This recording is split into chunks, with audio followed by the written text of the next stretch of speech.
સુરતના ઓલપાડના અનિતા સ્થિત વિદ્યાદીપ કોલેજ ખાતે જિલ્લા કક્ષાના ત્રિદિવસીય બાળ વૈજ્ઞાનિક પ્રદર્શન 2024ને પર્યાવરણ રાજ્યમંત્રી મુકેશ પટેલ દ્વારા ખુલ્લું મૂકવામાં આવ્યું હતું। બાળ વૈજ્ઞાનિકો દ્વારા 205 વૈજ્ઞાનિક કૃતિઓ રજૂ કરાઈ હતી। ટકાઉ ભવિષ્ય માટે વિજ્ઞાન અને ટેકનોલોજીની થીમ પર તારીખ 28થી 30 નવેમ્બર દરમિયાન આયોજિત આ પ્રદર્શનમાં સુરત જિલ્લાની વિવિધ શાળાઓના 410થી વધુ બાળકોએ લાભ લીધો છે। મહત્વનું છે કે આ પ્રસંગે જિલ્લા પંચાયત શિક્ષણ સમિતિના અધ્યક્ષ, તાલુકા પંચાયત પ્રમુખ, નગરપાલિકા શિક્ષણ સમિતિમાં અધ્યક્ષ, જિલ્લા શિક્ષણાધિકારી, વિદ્યાર્થીઓ ઉપસ્થિત રહ્યા હતા।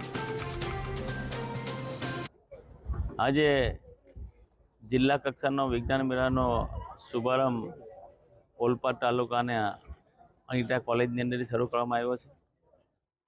તાલુકા કક્ષાના વિજ્ઞાન મેળા યોજ્યા બાદ જિલ્લા કક્ષાના વિજ્ઞાન મેળાનું આજે 200થી 205થી વધુ અલગ અલગ કૃતિઓ મૂકવામાં આવી છે પ્રદર્શનની અંદર।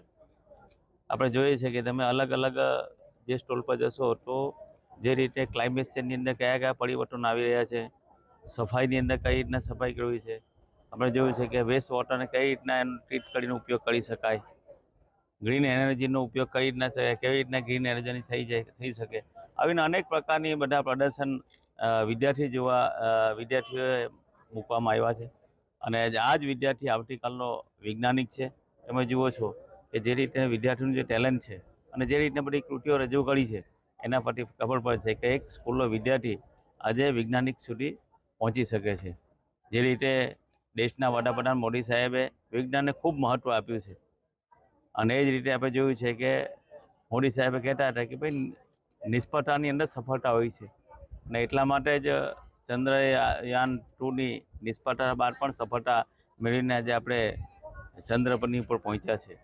ત્યારે હું આપના થકી તમામ વિદ્યાર્થીઓને આજે